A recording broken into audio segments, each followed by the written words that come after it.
The MIA, an organization that takes great pride in itself as an institution for paving the way in monster racing and battling. If you are watching this video, then congratulations! This means the MIA has scouted you out to join our elite team of monster trainers. A sponsorship from the IMA has given many rookie trainers the boost they needed to achieve fame, recognition, and not to mention money that can't be easily found anywhere else. We are unique in our methods and commitment, so before you get started, we encourage you to watch this video to make sure you have a grasp on the basics of monster training. If you find that you have further questions or seek more advanced methods, we recommend that you watch our other volumes for further training and instruction. Once again, we at the IMA welcome you and wish you luck on this most incredible journey. Lesson 1. Obtaining your license. Before you can be allowed to take a monster under your care, you must obtain proper licensure.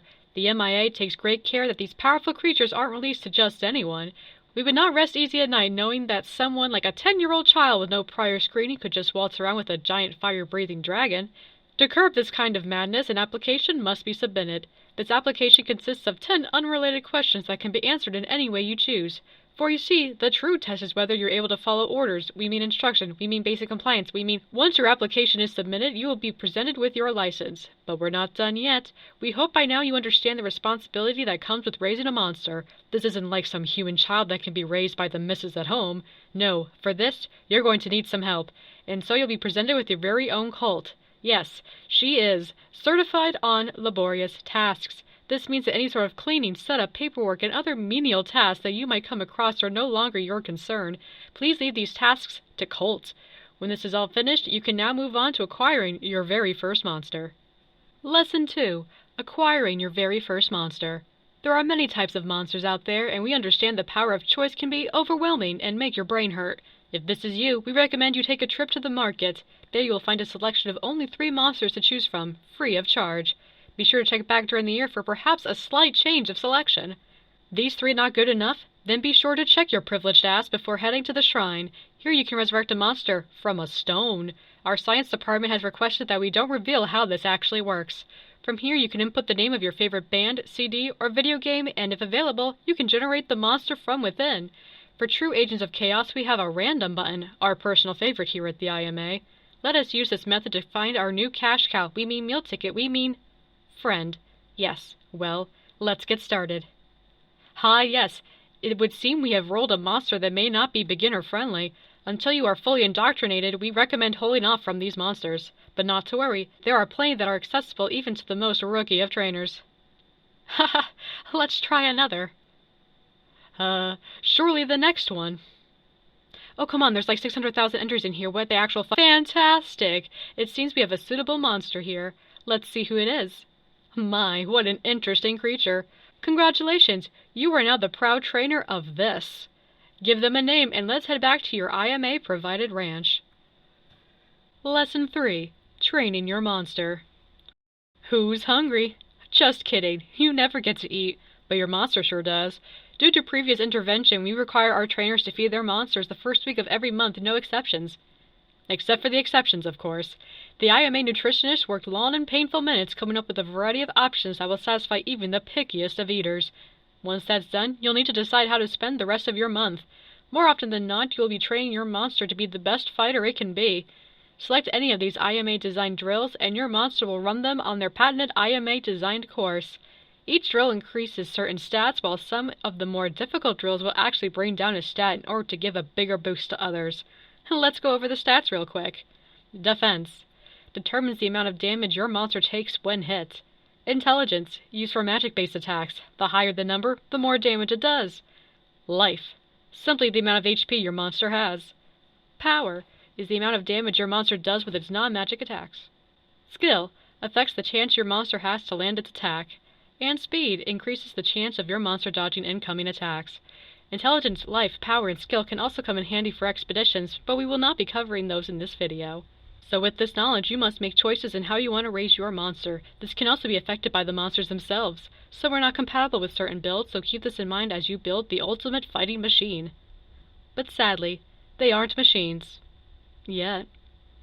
So naturally they will get tired and need to rest. Every week Colt will tell you how your monster is feeling, and it's up to you whether you respond to that or not. But be careful. A tired monster has a harder time with its drills and battles. An exhausted or frustrated monster might even run away. And when this happens, don't get discouraged. After all, becoming a winner isn't easy, and soon enough your monster will realize that and come home on its own. Once you feel they're ready, you can then register them for their first battle. Lesson 4. Battles and Ranking. Over here in the Battle tab, you can see the dates for upcoming tourneys. Because your monster currently has the lowest battle ranking, you can only enter matches in rank E or D. Let's go with E, just to be safe. Alright, this is it. The reason you've been training, your first battle. Before starting your match, you get to see stat-wise how you stack up against your opponent. This can let you know at a glance how prepared you and your monsters are for this rank. The match has started, but let's pause and explain what we're looking at here. First off, matches are timed to be only 60 seconds in length, unless a knockout occurs.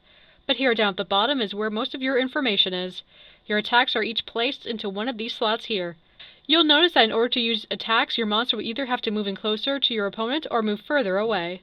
You and your opponent will always be on the same distance slot at all times, so if you're trying to get closer as your opponent is trying to get further away, it becomes a bit of a tug of war to see who gets control over the movement. This sounds a bit odd, but once you play, you get a better grasp of how it works. Yellow-colored attacks are non-magic attacks, and green, well, you can guess, means that they are indeed magic attacks. Moving into attack, you can see how likely it is to hit. This is determined by the natural accuracy of the move and how high your skill level is versus the speed of your opponent. This number is always accurate. You most definitely will not feel cheated most of the time. That would be cheating, and here at the IMA, we most certainly do not condone such behavior. Not for the amount of cash you have anyway. Haha, that's just a little joke we like to do around here. Definitely do not mean that. In any case, if you think you can just pick your best moves and spam them, then you'd better think again. Each move has a guts cost. You acquire guts at a constant rate whenever you aren't attacking. Some moves can drain guts, so keep that in mind. If you find your monsters having confusion, that's a reflection of your monster's loyalty. You can see this number whenever you're at the ranch with your monster. The higher it is, the less likely it will be confused. This number will naturally go up as you spend time with your monster. While a monster is confused, they cannot move or attack and are more likely to be hit by opposing moves. Opponents can become confused as well, and if that happens, make sure to take advantage of it. There's more we could get into, but for the sake of sticking with the essentials, you're ready to battle. Winning any kind of cup or tournament nets you a cash prize, fame, and sometimes an item. Winning an official tournament means your monster's battle rank is increased, and they can enter even more challenging matches. So with these tools at your disposal, you and your monster are prepared for a long and fruitful career. If only these times could last forever. Lesson 5. The Circle of Life. Death. It's not easy to talk about, yet it comes for us all. Each monster has its own lifespan, and as that date starts to draw near, you'll notice your monster is no longer gaining as many stat points per drill as it used to a point reminiscent of how it was when it was a baby. Sometime after that, cults will give you a heads up about maybe you should consider retiring your monster. Now this first warning isn't super critical. If you had a tournament you had your eye on a few months down the line, you should be okay. However, if Cult comes back to you with another retirement warning, you really need to wrap things up. This monster had a good run, and now it's time for it to rest. Let's head back to town where you have a couple of options. You can either sell it for pennies at the market, or you can take it to the lab and freeze it. Freezing your monster is essentially cryo-sleep, so you really aren't saying goodbye, but see you later. The monster doesn't need to know whether you intend on coming back for it or not. The advantages of freezing your monster are that you can always thaw it on a high payout cup, or you can use it later for combining.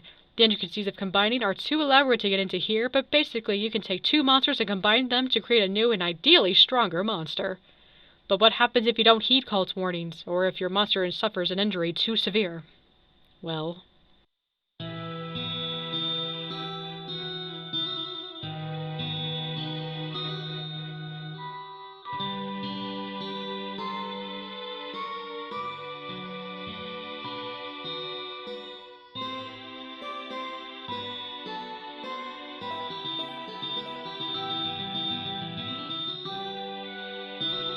We understand that this is a hard time for anyone going through it, so in order to help relieve you of that pain, we offer our exclusive IMA funeral package. For one modest fee, let us take care of every arrangement in order to give your monster the farewell it deserves. We will build a beautiful shrine, inform your loved ones, and schedule a service. Just inform a representative, Master Pabs, if you'd like to request our aid during these painful times. But life must go on, and once again you find yourself in need of a monster. Being a bit smarter and wiser from this first go-around, we're sure you're itching to learn more advanced tips and tricks to make a monster that's even more successful. not to mention unlocking those monsters from the shrine that continue to remain elusive to you. If you are enticed by this, please consider liking, subscribing, and commenting that you'd want to see a Volume 2 to this Monster Rancher 2 DX training series. We here at the IMA wish you all a very fantastic day, and remember, keep on training.